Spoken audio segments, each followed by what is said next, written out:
연약한 심령을 굳게 세워주시고 우둔한 마음을 지혜롭게 하시고 주의 뜻 받들어 참되게 살아가며 주 말씀 따라서 용감하게 하소서. 권능과 지혜와 사랑 은혜의 하나님 우리 예배를 받아주시옵소서. 주 앞에 나올 때 우리 마음 기쁘고 그 말씀이 되어 새 희망이 솟는다. 고난도 슬픔도 이기게 하시옵고 영원에 잇대어 살아가게 하소서. 우리의 자랑과 기쁨 생명의 하나님 우리 예배를 받아주시옵소서.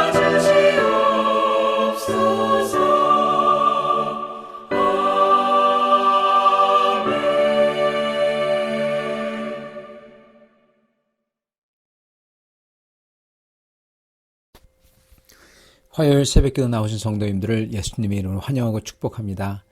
오늘 하나님 말씀은 요한복음 8장부터 21장을 소개하는 말씀을 전하도록 하겠습니다. 부제는 믿음, 성령, 이미 누리는 영생입니다.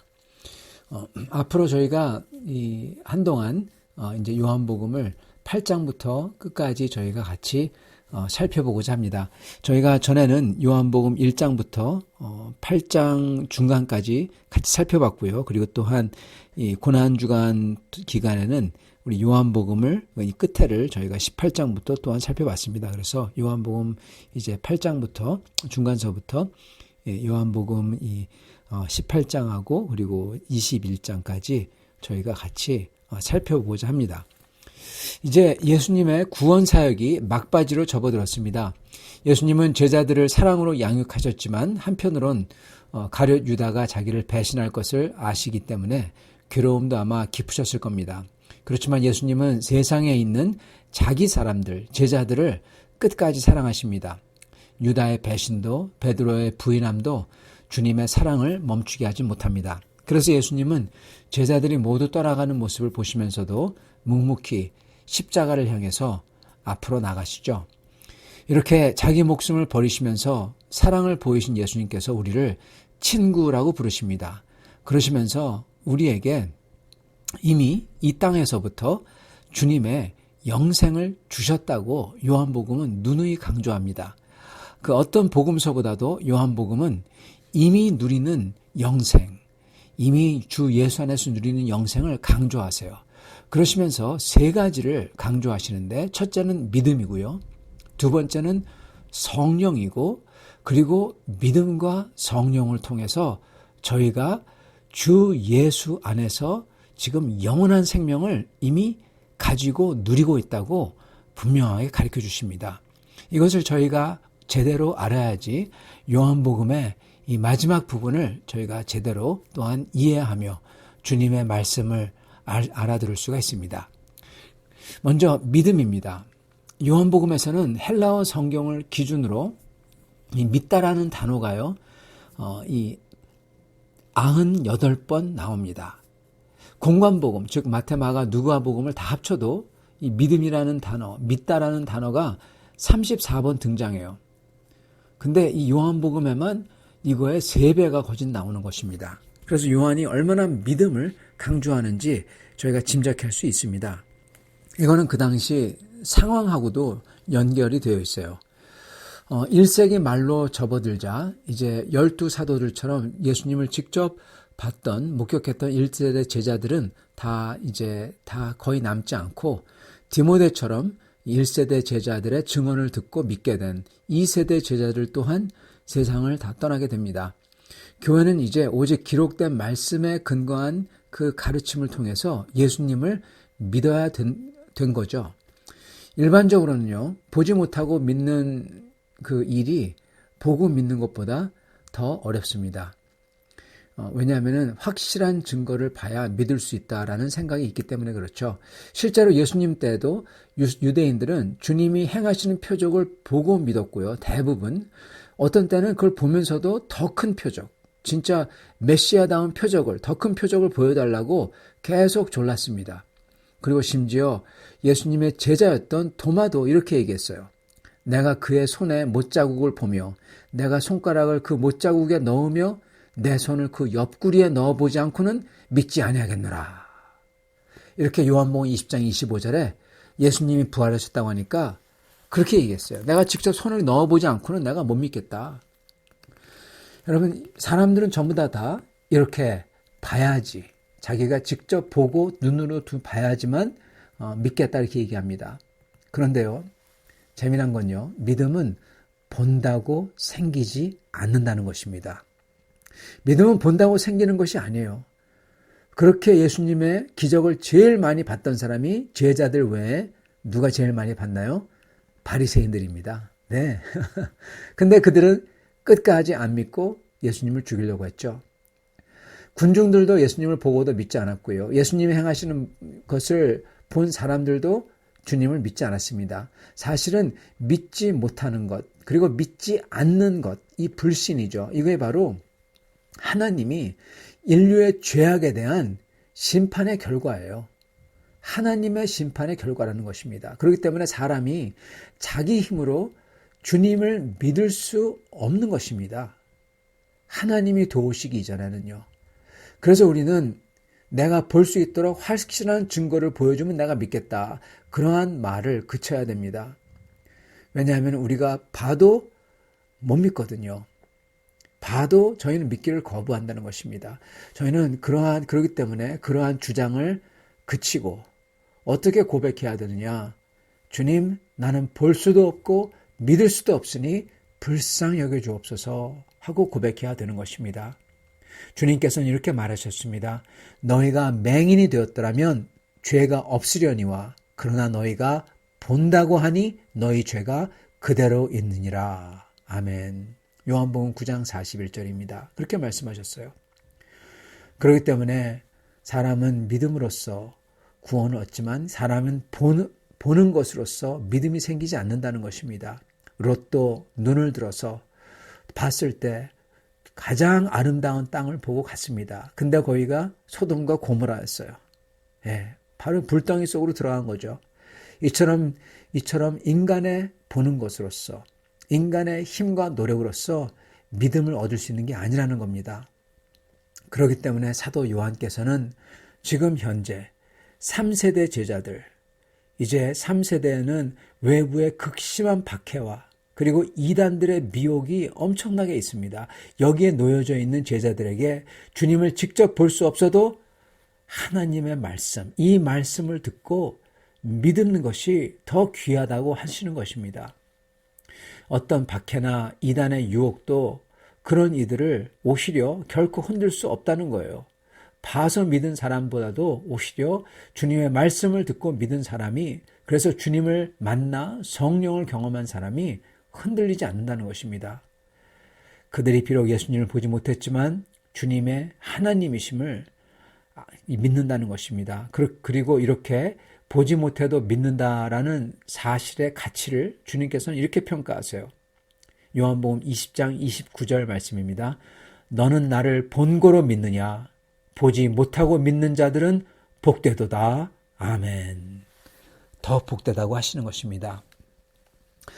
이 제자들은 예수님의 십자가를 이제 바라보면서 결국 가서는 믿음으로 돌아옵니다. 자, 그런데 이 믿음이 생기도록 하는 게 바로 성령이십니다. 주님은 요한복음에서 계속 반복해서 믿음을 가지라고 하시면서 그러시면서 주님께서는 믿음을 가질 수 있도록 하나님께서 성령을 주신다고 약속을 하십니다. 이 제자들은요, 예수님께서 십자가를 지실 때 절망합니다. 그러나 주님은 약속대로 3일 만에 부활하시죠. 부활하신 예수님은 절망에 빠진 제자들을 찾아오셔서 너희에게 평안이 있을지어다 하시면서 평안을 주세요. 40일 동안 같이 머무시면서 가르쳐 주시죠. 그러시면서 그들의 무너진 마음들을 다시 세워주십니다. 자, 그러나 이제 공생애를 다 마치신 주님께서 이제 승천하셔서 아버지 옆에 가셔서 앉으셔야 됩니다. 앉는다는 것은 권세에 오른다는 뜻입니다. 그렇게 올라가시지만은 제자들에게는, 이 땅에 남아있는 제자들에게는 이게 근심이 되는 겁니다. 주님의 능력이 크셨던 만큼 그 주님이 떠나가시니까 그 빈자리가 너무나 크게 느껴지는 거죠. 그러면서 동시에 걱정이 되는 겁니다. 특히 3세대 제자들, 즉 주님을 보지 못하고 믿었던 제자들이죠. 그 당시에는 이제 핍박이 더 심해졌어요. 그래서 그 당시에 특히 유대인들이 이 공회에서, 유대인들의 회당에서 예수 믿는 성도들을 핍박했고 사회, 경제, 종교적으로 이 중요한 유대인의 회당에서 쫓겨냈습니다. 이 회당에서 쫓겨난다는 것은 쉽게 얘기하면은 교제도 안 하고 같이 거래도 안 하고 그리고 이 어떤 이 종교적인 예배도 같이 안 한다는 뜻입니다. 완전히 매장되는 거예요. 그랬던 그 당시 여건. 또한 유대인들은 지역 정부에 신고를 많이 했습니다. 크리스찬들을. 그래서 잡아서 죽이도록 했죠. 그래서 핍박을 했던 것입니다. 사실 유대인들에 대한 어떻게 보면은 크리스찬들이 이 유대인들을 그렇게 생각했던 게 여기로 거슬러 올라가는 겁니다. 사실은. 그래서 우리 사도 바울이 쓰신 서신에도 저희가 간혹 이렇게 나오죠. 유대인들이 지역 정부에 음모를 음해를 해가지고 그래서 지역 정부 관리들이 이 교회를 붙잡아 가지고 그리고 신문하고 죽이게 되죠. 그러한 일들이 일어났던 겁니다. 그런 사실 앞에서 아마 3세대 제자들과 성도들은 굉장히 무기력하게 느꼈을 겁니다. 또한 매우 두려웠을 거예요. 오늘날도요, 비록 그 정도는 아니지만 주님을 보지 않고 오직 믿음으로 주님을 영접한 성도들은요, 이 세상을 살 때 어떤 때는 세상의 압력, 특히 직장 같은 데서 그러한 압력과 힘 앞에서 연약함을 느끼면서 근심하게 됩니다. 이 후대 모든 그리스도인에게 사도 요한께서는 예수님의 약속을 전하세요. 첫째, 주님께서는 우리를 위해서 주님 나라에 우리가 거할 집과 자리를 마련하러 가신다고 하십니다. 여기서 자리라는 것도 결국 우리의 영광, 우리의 권세를 뜻합니다. 항상 자리에 앉다, 이거는 권세를 뜻해요. 주님께서는 우리에게도 영광을 주러 준비하시러 가신다는 겁니다. 우리에게는 영원한 집과 소속이 있고 그리고 영광스러운 그 권세가 준비되어 있다는 겁니다. 그리고 이 세상에 우리가 살 동안에도 천국만 가는 게 아니고 우리가 천국 가서 그렇게 좋은 게 물론 있지만은 그렇지만 저희가 이 세상에 살 동안에도 주님께서는 우리에게 영생을 누리도록 하신다는 거예요. 이게 무슨 얘기냐? 주님께서는 우리를 고아처럼 버려두지 않고 마치 아버지가 자식을 보살피듯이 우리 주님께서는 우리를 보살핀다는 겁니다. 영생에 속한 사람의 삶을 살 수 있도록 누리게 해주신다는 겁니다. 이렇게 약속하십니다. 요한복음 14장 16절부터 18절 말씀입니다. 내가 아버지께 구하겠으니 그가 또 다른 보혜사를 너희에게 주사 영원토록 너희와 함께 있게 하리니 그는 진리의 영이라. 세상은 능히 그를 받지 못하나니 이는 그를 보지도 못하고 알지도 못함이라. 그러나 너희는 그를 아나니 그는 너희와 함께 거하시며 또 너희 속에 계시겠음이라. 내가 너희를 고아와 같이 버려두지 아니하고 너희에게 오리라. 아멘. 여러분, 또 다른 보혜사는 누굽니까? 성령님이죠. 그러면은 원래 보혜사는 누구죠? 예수 그리스도십니다. 보혜사라는 뜻은 옆에서 돕도록 부름을 받은 자가 보혜사입니다. 옆에서 이 보호하며 그리고 돕는 사람. 그죠? 그게 바로 예수님이었어요. 우리를 위해서 하나님 아버지께서 보내신 우리를 바로 옆에 계셔서, 즉 임마누엘 하나님이죠. 옆에서 우리와 함께 계신 하나님, 옆에서 돕도록 부름받은 분.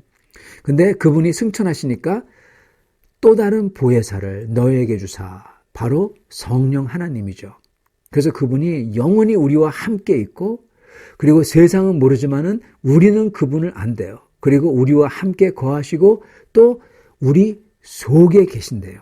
여러분, 이분은 우리가 이분을 갖다가 잠시 놓친다. 이분이 우리를 잠시 그분의 시야에서 벗어난다. 이게 있을 수가 없는 겁니다.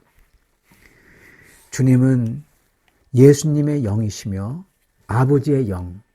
주님께서 그러시잖아요. 너희를 고아와 같이 버려두지 아니하고 너희에게 오리라. 너희에게 오는 게 바로 성령이잖아요. 근데 예수님이 자기가 오신다고 그러세요. 즉 이 얘기는 성령은 예수님의 영이시며 또한 아버지의 영이시라는 겁니다. 이 성령을 보내셔서 우리를 정말 변치 않도록 우리의 구원으로 인도하신다는 겁니다.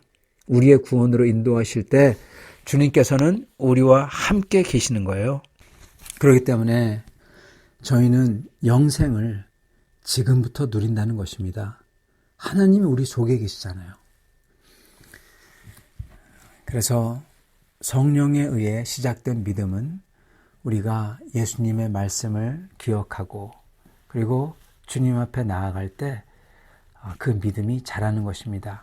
그래서 우리가 그 성령 안에서 말씀을 붙들고 기도할 때 성령이 거하시며 우리가 자라며 주님과 동행하게 되고 사실 영생을 지금부터 누리게 되는 것입니다. 이 영생에 대해서 끝으로 또한 사도 요한은 강조하십니다.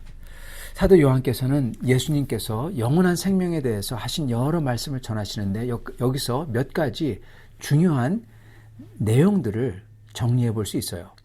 첫 번째는 예수님을 믿는 사람이 영생을 얻는다라는 것입니다. 그리고 그게 하나님 아버지의 뜻이라는 것입니다. 하나님 아버지의 뜻은 다른 것을 통해서 영생을 얻는 게 아니라 오직 예수님을 믿음으로써, 오직 믿음으로써 우리의 선행이나 우리가 잘한 게 아니라 오직 예수님을 믿음으로써 영생을 얻게 하셨다는 겁니다.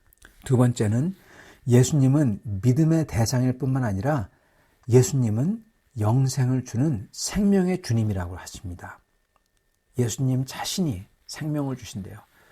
그래서 예수님은 자신을 만나라고 부르시지 않습니까? 세 번째는 예수님은 이 생명을 그냥 주는 게 아니라 풍성히 주시고자 예수님께서 친히 이 세상에 오셨대요. 여러분, 이 뜻은 굉장히 사실 깊습니다. 주님께서 아까 말씀드린 것처럼 하늘에 올라가 우리가 거할 곳을 준비하신다고 하셨죠. 우리는 그냥 영생을 사는 게 아니라 비록 여기서는 이 땅에서 영생을 누리기 시작하지만은 하늘나라에서는 우리가 권세를 가질 겁니다. 예수님이 여기 친히 이 세상에 오신 이유는 우리로 하여금 예수 그리스도와 형제가 되도록 하기 위해서 하나님이 우리를 자녀로 삼도록 그래가지고 생명을 풍성히, 권세가 아마 영광이 풍성히 가지도록 하기 위해서 오셨다는 거예요. 네 번째는 이 영생은 그러므로 그냥 미래의 일이 아니라는 것입니다. 물론 미래에 그렇게 될 거지만 성령을 이미 우리 속에, 그 보혜사가 우리 속에, 우리 가운데 계시기 때문에 이미 우리는 영생을 산다는 것입니다.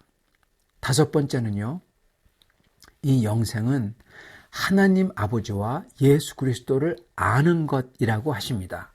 요한복음 17장 3절 말씀입니다. 이 예수 그리스도를 안다. 그래서 안다라는 단어는 이 구약에서도 그렇고 신약에서도 그렇고요. 관계하다라는 뜻입니다. 부부가 서로 알다. 그랬을 때는 부부 관계를 뜻해요. 그래서 그렇게 친밀하게 아는 것. 영생은 하나님 아버지와 예수 그리스도를 친밀하게 사랑하며 아는 것이라는 거예요. 그렇게 이 땅에서부터 예수님과 하나님 아버지를 알아서 그분과 관계하면서 주님의 은혜를 받고 주님의 인도하심을 받고 주님께 나의 생각을 다 말씀을 드리고 하나님의 역사를 보고 그러는 게 앞으로 영원히 우리가 천국에서 할 거를 이미 하고 있다는 겁니다. 그게 영생이에요, 여러분. 주님과 인격적으로 교제하고 동행하는 거죠. 그렇기 때문에 저희가 지금 하나님을 믿어 소망하며 사랑하며 주님을 따라서 주 예수 그리스도 안에서 동행하고 있다면 이미 영생을 살고 있는 것입니다. 사랑하는 성도 여러분, 우리 주님께서는 이렇게 저희에게 영생을 주셨습니다. 비록 성육신하신 주님의 모습을 지금은 볼 수 없지만요, 기록된 말씀을 통해서 그분의 이름을 듣고 믿는 모든 사람에게 성령님께서는 교통하세요. 그리고 그 교통하심 안에서 저희는 지금 예수님과 하나님 아버지를 알게 되어 그분들과 같이 교제를 하며 예배하며 놀라운 생명을 누리며 이 영생을 여기서부터 맛볼 수 있다는 것입니다. 그래서 장차 생명의 부활로 나온 다음에는 영생을 완전하게 누릴 겁니다. 주님께서 이 놀라운 생명을 지금부터 시작해서 영원히 주심으로 우리는 은혜 위에 은혜 속에서 지금 현재 살고 있는 겁니다. 사랑하는 성도 여러분, 이렇게 은혜 위에 은혜를 받으신 성도 여러분, 이렇게 영생을 지금 현재 살고 계신 여러분, 하나님 아버지와 우리 주 예수 그리스도를 알며 그분들과 같이 동행하며 같이 기도하며 그분의 말씀으로써 삶이 충만해진 여러분은 오늘 그러한 복된 영생을 사시며 그거를 다 누리시는 그 놀라운 역사가 있기를 축원합니다. 같이 기도하겠습니다. 아버지 하나님, 감사와 찬양을 드립니다. 우리에게 이미 예수 그리스도 안에서 속했기 때문에, 그리고 그렇게 예수 그리스도에 속한 자에게 주님의 영을, 예수 그리스도의 영이 예수님께서 직접 우리 속에 찾아오셔서 우리 안에 거하시며 우리를 다스리시며 우리를 인도하시며 우리와 함께 같이 얘기하시며 계시다는 것, 주여 이것으로써, 이것 하나로써 주여 그 어떤 것도 필요 없고 이것 하나로써 모든 것을 충만하게 하십니다. 주님, 저희가 우리 사랑하는 밴쿠버 빌라델피아의 성도들, 이 말씀을 듣는 모든 분들이 이렇게 주님 안에서 오직 주님으로 충만해져서 주님을 사랑하며 주님과 동행하며 영생을 사는 성도를 다 되도록 축복하여 주시옵소서. 우리 주 대신 예수 그리스도 받들어 기도드리옵나이다. 아멘.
제 92편. 지존자여, 시편금과 비파와 수금으로 여호와께 감사하며 주의 이름을 찬양하고 아침마다 주의 인자하심을 알리며 밤마다 주의 성실하심을 베풀미 좋으니이다. 여호와여, 주께서 행하신 일로 나를 기쁘게 하셨으니 주의 손이 행하신 일로 말미암아 내가 높이 외치리이다. 여호와여, 주께서 행하신 일이 어찌 그리 크신지요. 주의 생각이 매우 깊으시니이다. 어리석은 자도 알지 못하며 무지한 자도 이를 깨닫지 못하나이다. 악인들은 풀같이 자라고 악을 행하는 자들은 다 흥왕할지라도 영원히 멸망하리이다. 여호와여, 주는 영원토록 지존하시니이다. 여호와여, 주의 원수들은 패망하리이다. 정녕 주의 원수들은 패망하리니 죄악을 행하는 자들은 다 흩어지리이다. 그러나 주께서 내 뿔을 들소의 뿔같이 높이셨으며 내게 신선한 기름을 부으셨나이다. 내 원수들이 보응받는 것을 내 눈으로 보며 일어나 나를 치는 행악자들이 보응받는 것을 내 귀로 들었도다. 의인은 종려나무같이 번성하며 레바논의 백향목같이 성장하리로다. 이는 여호와의 집에 심겼으며 우리 하나님의 뜰 안에서 번성하리로다. 그는 늙어도 여전히 결실하며 진액이 풍족하고 빛이 청청하니 여호와의 정직하심과 나의 바위 되심과 그에게는 불의가 없음이 선포되리로다.